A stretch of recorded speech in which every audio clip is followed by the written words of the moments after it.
बिस्मिल्लाहिर्रहमानिर्रहीम। अस्सलाम वालेकुम वरहमतुल्लाहि वबरकातुहू। I hope you all will be fine. अल्लाह पाक आप लोगों को ईमान, सेहत और तक़वा की बेहतरीन हालतों में रखें। आज हमने पेडागोजी का सेकंड टॉपिक स्टार्ट करना है, जो कि है classroom management.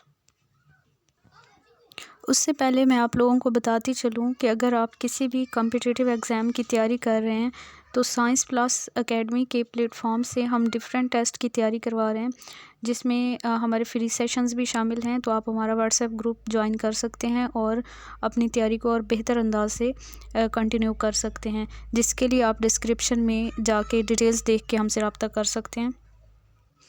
Before starting classroom management, let's discuss the difference between classroom and management. Or first of all, we will understand the two terms, classroom and management. What is classroom? A group of individuals meeting regularly to study a subject under the guidance of a teacher is called classroom.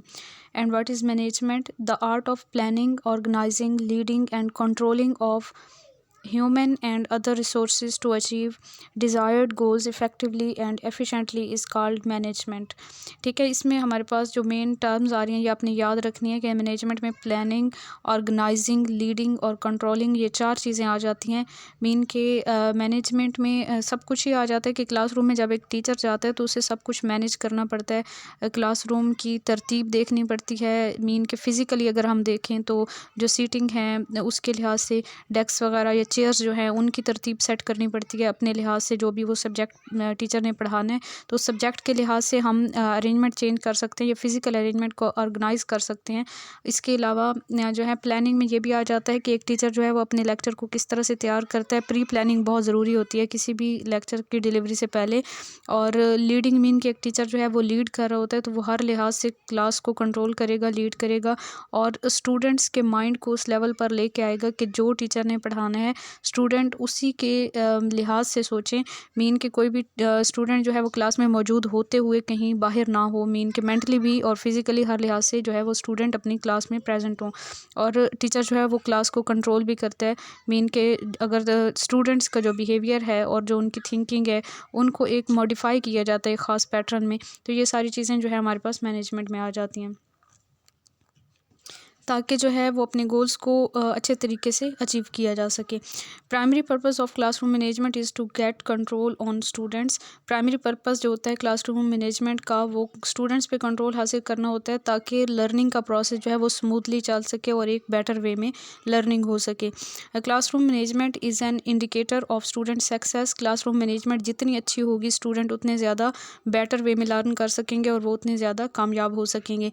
Classroom management is important for consistent routines to engage students, for effective time management and for a positive learning environment। Classroom management सिर्फ इसलिए ज़रूरी नहीं है कि student को control किया जाए, बल्कि क्लासरूम मैनेजमेंट जो है उसके और भी कुछ पहलू हैं। क्लासरूम मैनेजमेंट अगर बेहतर तरीके से की जाती है, क्लास को बेहतर तरीके से मैनेज किया जाता है तो उससे हमारी रूटीन भी एक ख़ास कंसिस्टेंट रूटीन रहती है। मीन के डेली बेसिस पे अब एक टीचर जो है वो डेली बेसिस पे क्लास में जा रहा है तो वो एक स्पेसिफिक रूटीन के अकॉर्डिंग अगर पढ़ाएगा तो स्टूडेंट्स का भी माइंड बना हुआ होगा कि इस टाइम पे हमने जो है वो रिटर्न वर्क करना है, इस टाइम पे हमारी एक्टिविटी होगी, इस टाइम पे जो है वो हमने मीन कि जब बच्चों का माइंड पहले से बना हुआ होता है तो वो एक बेहतर तरीके से लर्न कर सकते हैं। टू इंगेज स्टूडेंट्स को इंगेज किया जाता है क्लासरूम मैनेजमेंट की वजह से। इफेक्टिव टाइम मैनेजमेंट, टाइम को ईजिली मैनेज किया जा सकता है अगर हम पहले से जो है मैनेज करते हैं, पहले से हम टीचर जो है वो प्री प्लानिंग करके आता है तो। एंड पॉजिटिव लर्निंग इन्वायरमेंट जो है वो क्रिएट किया जा सकता है। इसके अलावा स्टूडेंट्स जो हैं जब बेटर वे में लर्न करेंगे तो वो हाई स्कोर अचीव करेंगे अपने जो भी टेस्ट हैं या जो भी उनके असेसमेंट हैं उनमें। एंड सारे स्टूडेंट्स को इंगेज किया जाएगा एंड पहले से प्रिपरेशन भी टीचर को करनी पड़ती है इस सब के लिए, तब जाके जो है हम ये सारी चीज़ें स्मूथली लेके चल सकते हैं। Key points to create a better environment in classroom और टू मैनेज अ क्लासरूम। कुछ की पॉइंट्स हैं क्लासरूम के मैनेजमेंट के लिए। Number 1, teacher behaviour. टीचर का बिहेवियर बहुत ज़्यादा मैटर करता है। अगर एक टीचर जो है उसका बिहेवियर बहुत अच्छा होता है, स्टूडेंट्स के साथ एक फ्रेंडली इन्वायरमेंट क्रिएट करता है टीचर जाके क्लास में, सबसे पहले तो उसको एक प्रॉपर रूटीन के मुताबिक जो है वो क्लास में रिएक्ट करना चाहिए। मीन के प्रेजेंट करना चाहिए ख़ुद को एक अच्छे वे में। जाके टीचर को चाहिए कि सबसे पहले स्टूडेंट्स को ग्रीट करें, उनसे हाल हवाल पूछे और उनके जो है वो घर के रिलेटेड भी कुछ क्वेश्चंस अगर कर लिए जाएँ तो स्टूडेंट्स जो हैं वो इमोशनली अटैच हो जाते हैं और वो ज़्यादा जो है वो एक्टिवली टीचर्स की बात को सुनते हैं और फिर आगे अपने लेसन में भी इंटरेस्ट लेते हैं। यूज़ ऑफ अथॉरिटी, टीचर के पास अथॉरिटी होती है तो टीचर जो है वो बेहतर तरीके से सारे जो भी सिचुएशंस होती हैं क्लास में उनको अच्छे से लीड कर सकता है, अच्छे से स्टूडेंट्स को जो है ऑर्गेनाइज़ कर सकता है, क्लासरूम को मैनेज। इसके अलावा स्टूडेंट्स अथॉरिटी में ये भी आ जाएगा कि एक टीचर जो है वो अगर कॉन्फिडेंट होगा, उसमें खुद एतमादी होगी तो वो स्टूडेंट्स को बेटर वे में टीच भी कर सकेगा और उनको एक बेहतर पर्सनैलिटी बनाने में भी अहम किरदार अदा कर सकेगा। Next point is building culture, mean के टीचर जो है वो एक ऐसा इन्वायरमेंट क्रिएट करे क्लास के अंदर कि बच्चे जो हैं वो हेजिटेट ना करें, बेहतर तरीके से पार्टिसिपेट करें। हर बच्चे की ये कोशिश हो, उसका दिल चाहे कि वो जो है बेहतर वे में पार्टिसिपेट करे। ऐसा ना हो कि स्टूडेंट्स का जो है वो इंगेज ना हो ठीक से। तो एक ऐसा इन्वायरमेंट बनाना चाहिए कि स्टूडेंट्स को अपने साथ इमोशनली अटैच किया जाए, उनको एक घर जैसा माहौल प्रोवाइड किया जाए, तब जाके स्टूडेंट्स जो हैं वो बेहतर तरीके से जो है वो लर्न कर सकते हैं। तो एक कल्चर बिल्ड करना पड़ता है। इसके अलावा number 4th point is classroom, number 4 plus point is manage disruptions. इसके अलावा क्लास में जो है ना, ज़रूरी नहीं होता कि सब कुछ हमेशा स्मूथली ही चल रहा हो, वहाँ पे हमें बहुत सी डिस्टर्बेंस और डिस्ट्रप्शंस भी फेस करनी पड़ती हैं, तो उनको भी कंट्रोल करना बहुत ज़रूरी होता है, मैनेज करना पड़ता है। तो उसमें हमारे पास माइनर, मेजर और क्रोनिक डिस्ट्रप्शंस आ जाती हैं। माइनर डिस्ट्रप्शन जो होती हैं वो मीन के एक छोटे लेवल की कोई भी शरारत बच्चे करते हैं या कुछ भी, तो उनको अगर जस्ट इशारा कर दिया जाए तो वो बच्चे जो हैं वो समझ जाते हैं और लर्निंग का जो हमारा एक प्रोसेस चल रहा होता है तो वो इफ़ेक्ट नहीं होता। वो जो स्टूडेंट जो है वो कोई ऐसी वैसी हरकत कर रहा होता है तो जब स्टूडेंट उसको देख भी लेता है तो वो अपनी जगह पे सेट हो जाता है और दोबारा जो है वो इस लर्निंग के प्रोसेस में इन्वॉल्व हो जाता है, मीन के वो अपनी शरारतों को छोड़ देता है। दूसरी जो हमारे पास है वो है मेजर। अब मेजर में कुछ ऐसी चीज़ें आ जाती हैं जो कि टीचर्स के लिए भी और स्टूडेंट्स के लिए भी मीन के जो है वो हार्मफुल साबित हो सकती हैं, कोई बड़ा नुकसान हो सकता है। तो उसके लिए जो है फिर टीचर को थोड़ा स्ट्रिक्टली रिएक्ट करना पड़ता है। और क्रॉनिक जो हमारे पास डिस्ट्रप्शंस होती हैं उनके लिए जो है वो टीचर के मना करने के बावजूद भी कुछ स्टूडेंट जो है वो डिस्टर्बेंस क्रिएट करते रहते हैं, तो उसके लिए फिर पेरेंट्स को इन्वॉल्व करना पड़ता है ऐसी डिस्ट्रप्शन को कंट्रोल करने के लिए या मैनेज करने के लिए। Next is classroom management include, पहले भी जैसे मैंने आपको बताया कि इसमें फ़िज़िकल अरेंजमेंट भी आ जाती है। क्लासरूम मैनेजमेंट में क्लासरूम का डिज़ाइन आ जाता है, प्रॉब्लम्स को सॉल्व कैसे किया जाए क्लासरूम के अंदर, ये सारी चीज़ें जो है वो क्लासरूम मैनेजमेंट में आ जाती हैं। जस्ट क्लासरूम मैनेजमेंट में ये नहीं होता कि हमने पढ़ाना कैसे है, बल्कि हर लिहाज से, हर पहलू के लिहाज से जो है हमने क्लासरूम में हर एक चीज़ को कंट्रोल करना होता है, फिज़िकली भी और बाकी जो है हमारी लर्निंग के लिहाज से भी। ऊपर हमारा एक पॉइंट मिस हो गया था, फाइनल थॉट से ये मुराद है कि एक टीचर जब अपना एक लेक्चर डिलीवर कर लेता है या जो भी उसका लेसन होता है वो पढ़ा लेता है, तो एट द एंड जो है उसको सम अप करना चाहिए। बच्चों को दोबारा जो है वो जो भी हमने, चाहे वो 40 मिनट्स का लेक्चर था या 30 मिनट्स का था, तो उसको एक सिंपल वे में 2-3 लाइनों में उसको सम अप करना बेहद ज़रूरी होता है। तब जाके बच्चों का माइंड जो है उस टॉपिक के लिए ज़्यादा सही तरीके से क्लियर होता है और घर जाके जब वो पढ़ते हैं तो उन्हें इंटरेस्ट भी डेवलप होता है और वो एक बेहतर तरीके से उसे सीख सकते हैं। और इसका फ़ायदा ये भी हो सकता है कि जो वीक स्टूडेंट होते हैं या कोई ऐसा स्टूडेंट जो बेध्यानी में कोई पॉइंट मिस कर जाता है, तो जब at the end teacher revise कर देता है, सारे लेक्चर को सम अप कर देता है, तो उन स्टूडेंट को भी वो पॉइंट क्लियर हो जाता है और उन्हें आसानी होती है फिर अपना सबक याद करने में। देन क्लासरूम मैनेजमेंट में हम देखें तो फ़िज़िकल अरेंजमेंट होती है। फ़िज़िकल अरेंजमेंट में हमारे पास आ जाता है कि हमारा जो स्टाइल है या जो डिज़ाइन है क्लासरूम का वो कैसा होना चाहिए। मीन के डेस्क वगैरह या जो हमारे पास चेयर्स होती हैं उनको हम रोज़ में भी सेट कर सकते हैं आगे पीछे, या फिर इस तरह भी कर सकते हैं, या फिर ऐसे भी हो सकता है कि हम कमरे के अंदर जो है वो क्लासरूम के अंदर 2 रोज़ बनवा दें और आगे पीछे इस तरह डेस्क बेंच या जो भी चेयर्स हैं हमारी वो इस तरह, और सेंटर से यहाँ से भी जगह फ्री हो और साइडों से भी थोड़ी जगह फ्री होती है, मीन के वहाँ से गुजरने का रास्ता होता है। या फिर ऐसे हो सकता है कि कोई टीचर जो है वो सर्कल केस में, जैसे हमारा वाइट बोर्ड अगर यहाँ पे है तो इस तरह चेयर्स को रखा जाता है कि एक सर्कल टाइप बन जाता है कि सारे जो स्टूडेंट्स हैं वो वाइट बोर्ड को ईजिली देख सकें और टीचर जो है, टीचर का भी कंट्रोल हो ऑन द होल पूरी क्लास को, टीचर भी अच्छी तरह टीचर की नज़र में हो सारे स्टूडेंट्स। तो सर्कल स्टाइल में भी फ़िज़िकल अरेंजमेंट हो सकती है। इसके अलावा यू शेप में भी हो सकती है और क्लस्टर की शक्ल में भी हो सकती है कि मीन आप कुछ चेयर जो हैं वो यहाँ पे ग्रुप्स बना दें, कुछ यहाँ पे और कुछ यहाँ पे, मीन के 4-4 5-5 चेयर या 2-2 डेस्क का एक अलग अलग से क्लस्टर बना लिया जाए, 2-2 3-3 का। तो इस तरह भी अरेंजमेंट हो सकती है। इसके अलावा पेयर सीटिंग भी हो सकती है, मीन के 2-2 चेयर्स जो हैं वो इकट्ठी हों, तो ये भी अरेंजमेंट हो सकती है, या 2-2 डेस्क, इस तरह पेयर सीटिंग भी हो सकती है। और सेमी सर्कल भी हो सकता है, मीन के हमारा जो है वो कंप्लीट सर्कल ना हो बल्कि इस तरह से कुछ हो। और ये सारी जो है फ़िज़िकल अरेंजमेंट में ये सारी चीज़ें आ जाती हैं। उसके बाद हमारे पास फ़िज़िकल अरेंजमेंट में ही क्लासरूम डिज़ाइन भी इसी में डिज़ाइन में फिर हमारे पास जो है वो सीटिंग अरेंजमेंट के अलावा अगर हम देखें तो हमने चार्ट्स वगैरह जो लगाने होते हैं, जो भी प्रेजेंटेशन होती है, तो वो सारी क्लास को एक बेहतर वे में सजाना, एक डेकोरेट करना, वो चीज़ें भी आ सकती हैं इसमें।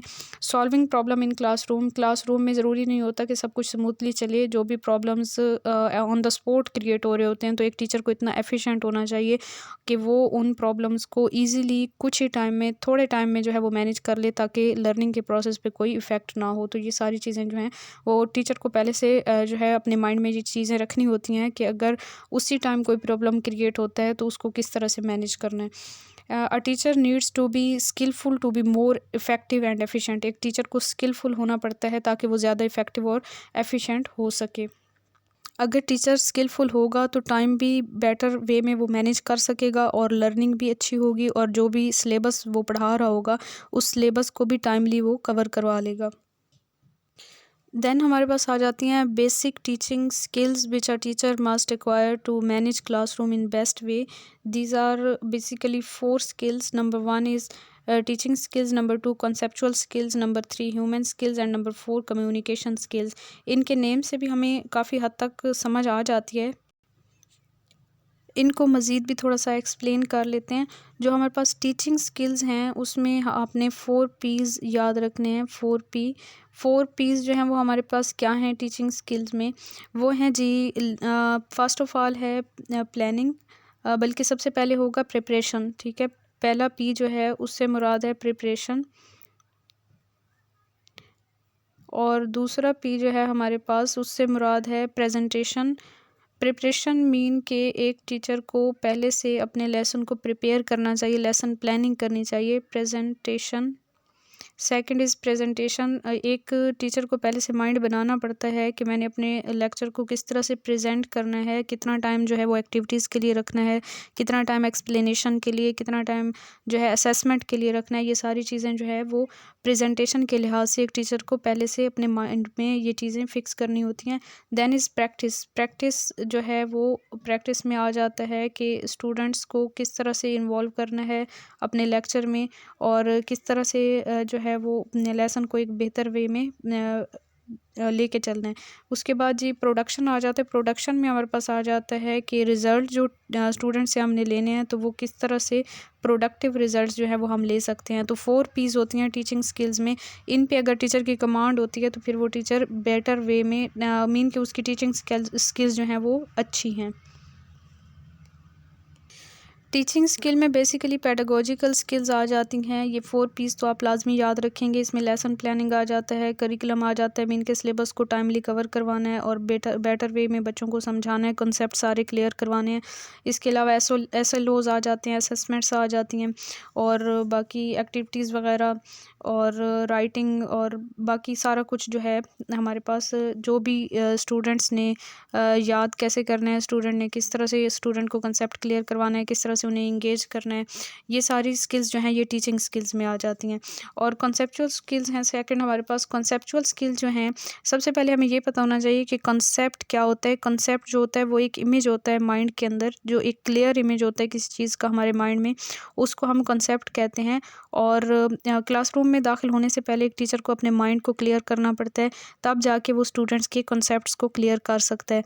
तो बेसिकली जो है ना वो हम क्वेश्चन पूछ सकते हैं ख़ुद से, और उन क्वेश्चंस के आंसर्स भी ख़ुद से हम बना सकते हैं। मीन के एक क्लासरूम में जाने से पहले जब हम प्लानिंग कर रहे होते हैं अपने लेसन की, तो जो लेसन हमने प्रेजेंट करना है या बच्चों को पढ़ाना है, तो उसके लिहाज से हम खुद सोचेंगे कि इसमें से कौन कौन से क्वेश्चंस बन सकते हैं और इन क्वेश्चंस के कौन कौन से पॉसिबल आंसर्स हो सकते हैं। तो एक टीचर जब पहले से इस तरह से तैयारी करके जाता है तो फिर उसे कोई भी कन्फ्यूजन नहीं होती, और वो बेटर वे में टीचिंग कर सकता है और एक बेहतर तरीके से अपने लेक्चर को डिलीवर कर सकता है। ना सिर्फ डिलीवर कर सकता है बल्कि कॉन्सेप्ट्स भी स्टूडेंट्स के बहुत अच्छे से क्लियर करवा सकता है। इसमें आपने 5 पीस जो हैं वो याद रखनी है प्रिपरेशन के लिए, 5 पीस फॉर प्रिपरेशन। तो ये हैं जी हमारे पास, यहाँ पे मैं लिख देती हूँ।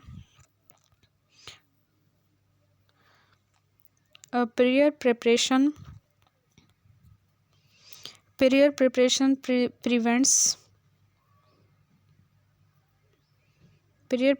Prevents poor performance. तो ये है जी प्रिपरेशन के बारे में कि जो टीचर पहले से ही प्रिपेयर करते हैं अपने लेक्चर को तो वो पुअर परफॉर्मेंस नहीं देते। तो ये भी आपने याद रख लेना है, prayer preparations prevent poor performance. Next हमारे पास 3rd नंबर पे आ जाती हैं ह्यूमन स्किल्स। ह्यूमन स्किल्स क्या होती हैं? ह्यूमन स्किल में आ जाता है हमारा बिहेवियर, मीन कि हम किस तरह से बिहेव करते हैं स्टूडेंट्स के साथ, कितना उनको लाइट इन्वायरमेंट प्रोवाइड करते हैं और कितना अच्छा जो है वो एक मेंटली उन्हें रिलैक्स रखते हैं कि वो बेटर वे में जो है वो अंडरस्टैंड कर सकें अपने लेक्चर को भी, और उनका दिल भी चाहे एक पढ़ने को, और टीचर के साथ एक इमोशनल अटैचमेंट भी हो स्टूडेंट्स की कि समटाइम्स जो है वो बच्चे स्कूल नहीं आना चाहते, तो अगर तो टीचर के साथ उनकी अटैचमेंट होती है तो वो उनका दिल करता है कि वो स्कूल जाएं और पढ़ें, कुछ अच्छा सीखें। तो ये जो है ना एक अल्लाह ताला की कुदरत है कि अल्लाह ताला ने हर इंसान को दूसरे इंसान से मुख्तलिफ बनाया। तो ह्यूमन स्किल में ये चीज़ आ जाती है कि हमें हर एक स्टूडेंट को एक एज अ साइकोलॉजिस्ट जो है हमने एनालाइज करना होता है, देखना होता है बच्चों को, और उनको हर स्टूडेंट को एक अलहदा तरीके से जो है हमने डील करना होता है, क्योंकि उनकी जो है ना वो आदत भी एक दूसरे से मुख्तलिफ होती हैं, अंडरस्टैंडिंग का लेवल भी एक दूसरे से मुख्तलिफ होता है स्टूडेंट्स का, और इसके अलावा सेंसिटिविटी लेवल भी स्टूडेंट्स का एक दूसरे से डिफरेंट होता है। तो इसलिए जो है एक टीचर जो है बेटर टीचर वो होता है जो कि साइकोलॉजी को जानता है, वो जो है बेहतर तरीके से स्टूडेंट्स के बिहेवियर को जज कर सकता है, अंडरस्टैंड कर सकता है, और उसी लिहाज से जो है वो अपनी क्लास को पढ़ाता है। Last one is communication skills. Communication skills में स्टूडेंट्स आपने 7 C's याद रखने हैं, 7 C's याद रखने हैं कम्युनिकेशन स्किल्स में, ये मैं बता देती हूँ आपको। इफ़ेक्टिव कम्युनिकेशन के 7 C's में हमारे पास आ जाता है number 1 completeness, number 2 conciseness, number 3 is just a minute, number 1 is completeness,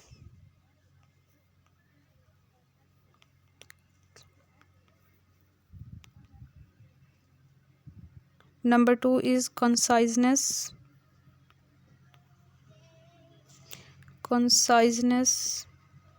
number 3 is consideration,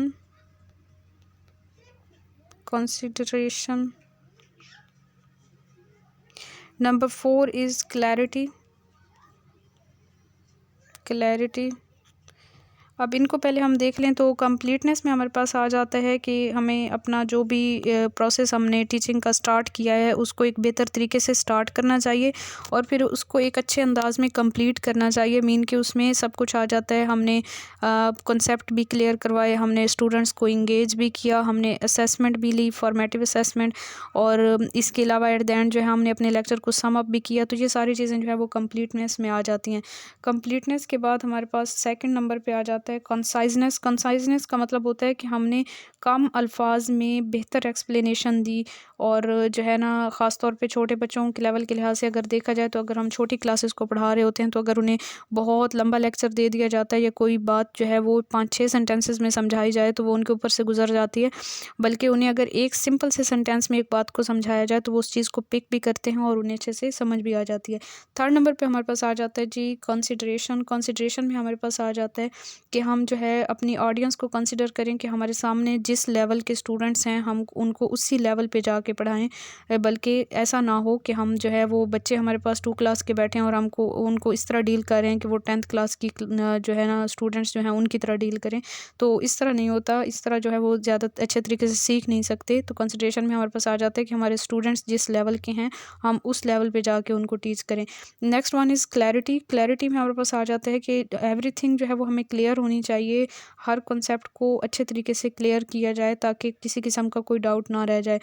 next जी हमारे पास आ जाता है क्लैरिटी के बाद करेक्टनेस आ जाता है कि जो भी चीज़ हम पढ़ा रहे होते हैं वो करेक्ट होनी चाहिए, करेक्टनेस। मीन के पहले से अगर हम तैयारी करेंगे अपने लेसन की तो हम जो भी हमारे कॉन्सेप्ट्स हैं वो करेक्ट कॉन्सेप्ट या कोई भी फैक्ट्स हैं तो वो बेहतर वे में सही से हम एक्सप्लेन कर सकेंगे। और सबसे बेहतर तरीका ये होता है कि हम जो भी लेसन डिलीवर कर रहे होते हैं उसको डेली लाइफ से रिलेट करें और डेली लाइफ से एग्जांपल्स दें, तो स्टूडेंट ज़्यादा अच्छे तरीके से सीख सकते हैं। Next one is courtesy. Courtesy में हमारे पास आ जाता है कि जो हमारे पास जो भी स्टूडेंट्स बैठे हैं तो हमें ये नहीं सोचना चाहिए कि एक टीचर जो है उसी को सब कुछ आता है और स्टूडेंट को कुछ नहीं आता, बल्कि बाज़ औक़ात जब हम ब्रेनस्टॉर्मिंग करते हैं और स्टूडेंट से किसी एक ख़ास टॉपिक के बारे में कुछ इन्फॉर्मेशन गैदर करते हैं, मीन कि हम उनसे उनका पॉइंट ऑफ व्यू लेते हैं, तो हमें ऐसे ऐसे पॉइंट्स बता रहे होते हैं स्टूडेंट्स कि हमारे माइंड में उस टाइम पे वो पॉइंट नहीं आ रहे होते। तो इसलिए जो है हमें अपने स्टूडेंट्स जो हैं उनको वैल्यू करना चाहिए, चाहे वो किसी भी लेवल के स्टूडेंट हैं, और उनसे भी हर टॉपिक के बारे में राय लेनी चाहिए। तो हमें इस तरह से पता चलता है, बच्चों के मेंटल लेवल का भी पता चलता है, और अल्लाह ताला ने हर एक को डिफरेंट सलाहियतें अता की हैं, तो मुख्तलिफ़ बच्चों की या स्टूडेंट्स की सलाहियतों का भी हमें पता चलता है। मीन कि हमें अपने स्टूडेंट्स को रिस्पेक्ट देनी चाहिए, उन्हें वैल्यू देनी चाहिए और उन्हें अप्रिशिएट करना चाहिए हर एक छोटी छोटी डिटेल के लिए। लास्ट वन इज़ करेक्टनेस, और इसमें हमारे पास आ जाता है कंक्रीटनेस। कंक्रीटनेस में जो है हमारे पास ये आता है कि हमारे पास सॉलिड एग्जांपल हमें देनी चाहिए, सॉलिड डाटा होना चाहिए हमारे पास, बिल्कुल ठीक ठीक इन्फॉर्मेशन जो है हमें अपने स्टूडेंट्स को कन्वे करनी चाहिए। और नेक्स्ट करेक्टनेस है, और करेक्टनेस पहले मैंने आपको एक्सप्लेन कर दिया था कि हमारे पास जो है वो करेक्ट इन्फॉर्मेशन होनी चाहिए, जो भी चीज़ हम पढ़ा रहे हैं वो बिल्कुल ठीक होनी चाहिए और ऑथेंटिक सोर्स से ली हुई होनी चाहिए। तो ये थी हमारे पास जी स्किल्स, और इनको अगर मैं सम अप कर दूं तो इसमें यह है कि जो टीचिंग स्किल्स होती हैं वो प्रोफेशनली बेटर करती हैं एक टीचर को, और जो कंसेप्चुअल स्किल्स होती हैं वो ज़्यादा कॉन्फिडेंट बनाती हैं टीचर को। ह्यूमन स्किल्स जो हैं वो एक टीचर को फ्रेंडली बनाती हैं और सोशली एक्सेप्टेबल बनाती हैं उसे, और कम्युनिकेशन स्किल्स जो हैं उनकी वजह से हम एक टीचर जो है वो अपना मैसेज प्रॉपरली कन्वे कर सकता है अपने स्टूडेंट्स को। Next is based on teaching methodologies, styles of classroom management और methods of classroom management. Methods of classroom management या जो क्लासरूम मैनेजमेंट्स के स्टाइल्स हैं या जो मेथड्स हैं वो हमारे पास 4 हैं basically. Number 1 is authoritarian, number 2 is authoritative, number 3 is permissive and number 4 is uninvolved. तो इनको देख लेते हैं। ये हमारे पास जी 4 स्टाइल्स या 4 मेथड्स हैं क्लासरूम मैनेजमेंट के। 4 स्टाइल्स और 4 मेथड्स ऑफ क्लासरूम मैनेजमेंट जो हैं उनको हम इस तरह से एक्सप्लेन कर सकते हैं कि जो हमारा first one is, just a minute,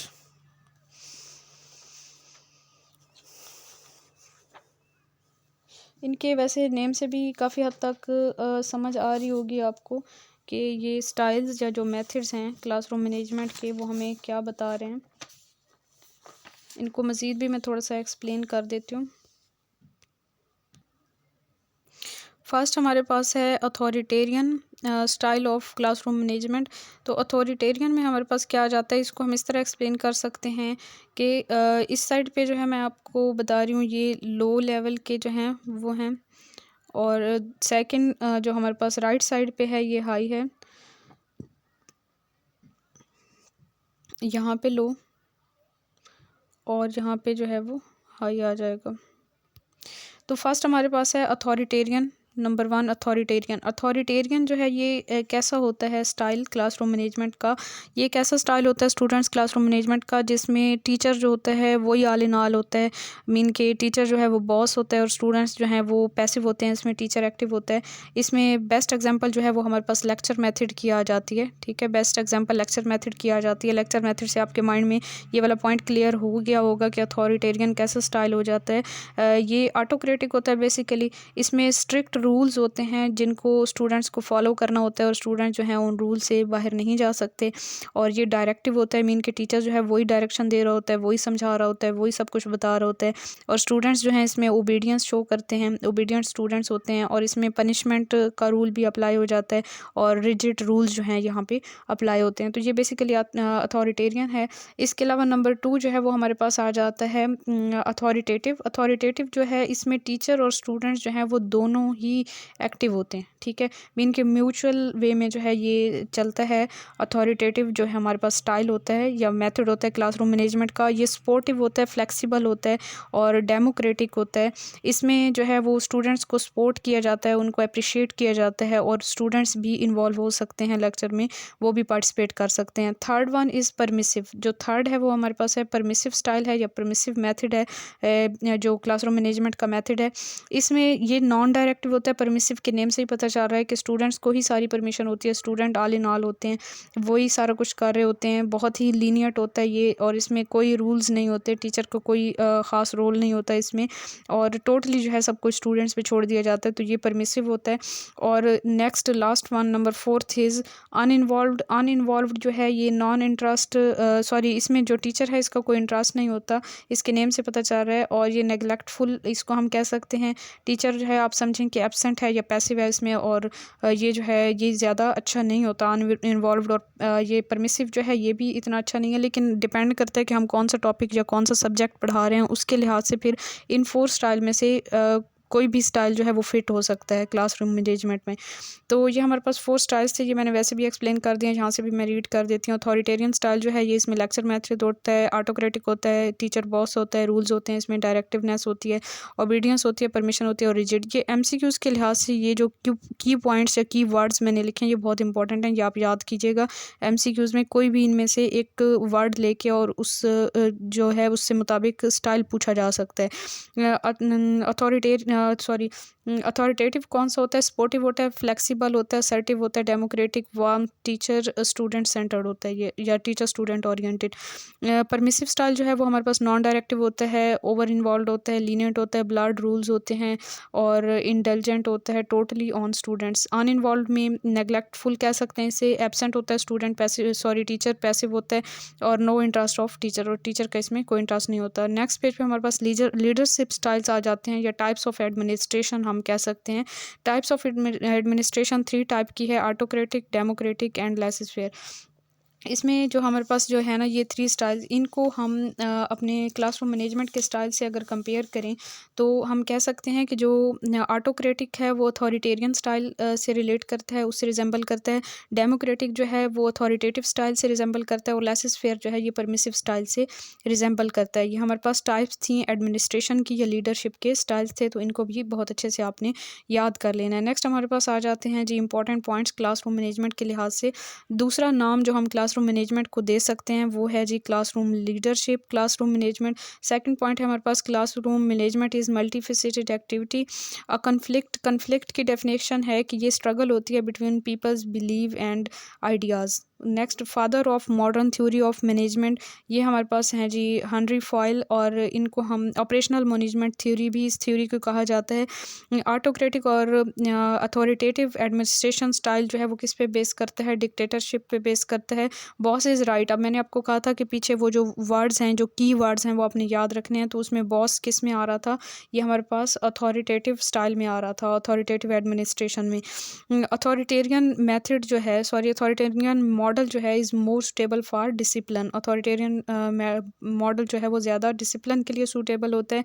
classroom management engage students in learning and foster a sense of community and mutual respect among students. Classroom management का रोल ये भी है कि स्टूडेंट्स जो हैं उनके दरमियान जो है वो रिस्पेक्ट को और एक बेहतर कम्युनिटी क्रिएट करना और म्यूचुअल रिस्पेक्ट क्रिएट करना। The process of directing others towards the accomplishment of some objective is called managing या मैनेजमेंट की ये डेफिनेशन हो सकती है। अ चॉइस मेड बिटवीन 2 और मोर अल्टरनेटिव्स इज़ कॉल्ड डिसीजन की डेफिनेशन है कि अगर 2 या 2 से ज़्यादा अल्टरनेटिव्स के दरमियान हमें चॉइस करना पड़े तो उसे हम डिसीजन कहते हैं। The concept of inspection was first introduced in England. Inspection का कंसेप्ट सबसे पहले इंग्लैंड में इंट्रोड्यूस करवाया गया था। Classroom management is broader way refers to behaviour support. Classroom management को ब्रॉडर वे में हम पॉजिटिव बिहेवियर सपोर्ट कह सकते हैं, positive behaviour support. MC Cleary जो थे put emphasises in classroom on relationship, इन्होंने रिलेशनशिप पे ज़्यादा जोर दिया था। The last resort by the teacher is discipline referrals, last जो पनिशमेंट हो सकती है टीचर की तरफ से वो डिसिप्लिन रेफरल हो सकता है कि मीन के डिसिप्लिन की कोई खिलाफ वर्जी करता है कोई स्टूडेंट, तो फिर जो है उसको हम स्कूल से आउट कर सकते हैं। MIS stand for management information system and the space required for classroom in secondary school में जो स्पेस क्लासरूम के लिए रिक्वायर्ड होती है वो 1 मीटर स्क्वायर होती है। The successful and systematic working of a school depends on suitable time table, एक स्कूल जो है वो बेटर और सिस्टमेटिक वे में कब वर्क कर सकता है, जब हमारे पास टाइम टेबल जो है वो एक अच्छे से सेट किया हुआ हो और उसको फॉलो किया जाए। Listen and follow direction is the principle of classroom management. Indication of democratic attitude is equal rights, democratic attitude का जो इंडिकेटर है वो हमारे पास है, इंडिकेशन है वो है equal rights. Poor classroom leads to misbehaviour, poor classroom की मैनेजमेंट की वजह से मिसबिहेवियर शो कर सकते हैं students. And which lowers the academic engagement rate, इसकी वजह से एकेडमिक इंगेजमेंट रेट जो है वो लोअर हो सकता है, और ये हमें बर्लाइन और ब्रॉपली एंड गुड ने बताया था अपने आर्टिकल्स में, इनका यहाँ पे ईयर भी मेंशन है। Administration is an art as well as science, administration जो है वो हमारे पास आर्ट भी है और साइंस भी है, ये हम सारा जो हमने डिस्कस किया उससे हमें ये चीज़ें क्लियर हो चुकी हैं। तो ये हमारा आज का लेक्चर था जो कि था क्लासरूम मैनेजमेंट के लिहाज से, इसको तैयार करें इंशाल्लाह ताला। आपको FPSC में ख़ास तौर पे टीचिंग के जो टेस्ट होते हैं उसमें आपको ये लेक्चर बेहद फ़ायदा देगा। अपने नोट्स बनाया करें और उनको फिर रिवाइज़ किया करें गाहे बगाहे, ताकि जो है चीज़ें आपको ज़्यादा बेहतर तरीके से याद रहें और माइंड में जो है वो चीज़ें ज़्यादा देर तक रिटेन हो सकें। जब हम रिवीजन बार बार करते हैं तो तभी जो है हमें लॉन्ग टर्म में वो चीज़ फ़ायदा देती है, वरना कुछ इन्फॉर्मेशन जो है वो स्किप हो सकती है माइंड से। इसके अलावा जो है आज मैं आप लोगों को जो एक अच्छी बात बताना चाहूँगी वो ये है कि ये दुनिया, ये सब कुछ, ये हमारी ज़िंदगी, ये सब कुछ आर्ज़ी है, इस सब ने ख़त्म हो जाना है। जो मेन चीज़ है वो हमारे हैं जी अमाल हैं, नेक अमाल हैं, अमले साले, और जो हमारा बिहेवियर है दूसरों के साथ वो अच्छा होना चाहिए। एक टीचर, अगर आप टीचिंग के प्रोफेशन से हैं तो आपका स्टूडेंट्स के साथ एक बहुत अच्छा, बहुत नाइस बिहेवियर होना चाहिए, क्योंकि जो चीज़ आप पढ़ा रहे होंगे वो स्टूडेंट्स कुछ देर के बाद भूल जाएंगे, लेकिन जो आपका बिहेवियर होगा वो हमेशा स्टूडेंट्स को याद रहेगा। अगर किसी स्टूडेंट को हेल्प चाहिए, चाहे वो इमोशनल हेल्प है, चाहे वो फाइनेंशियल हेल्प है, या किसी भी लेवल की हेल्प चाहिए, तो अगर आप उसे थोड़ा सा हेल्प कर देते हैं, बाज़ स्टूडेंट्स होते हैं उनको जस्ट एक अप्रिशिएशन की ज़रूरत होती है। अगर आप उन्हें अप्रिशिएट करते रहते हैं और जो है उनको इनकरेज करते रहते हैं, तो जो अप्रिसिएशन होती है ना उसकी वजह से स्टूडेंट्स बहुत आगे जाते हैं। एक स्टूडेंट जो है वो ख़ुद को बहुत लो लेवल पे समझ रहा होता है, लेकिन हमारे कुछ अल्फाज जो है ना वो उसको उस मकाम पे ले जाते हैं कि एक टीचर ख़ुद भी बाद में हैरान होता है कि कैसे जो है एक स्टूडेंट जो है वो इस लेवल तक पहुंच गया है। लेकिन ये टीचर बेहतर जानता है कि उसने किस तरह से अपने स्टूडेंट्स को इनकरेज करना है, किस तरह से उनको मोटिवेट करके रखना है।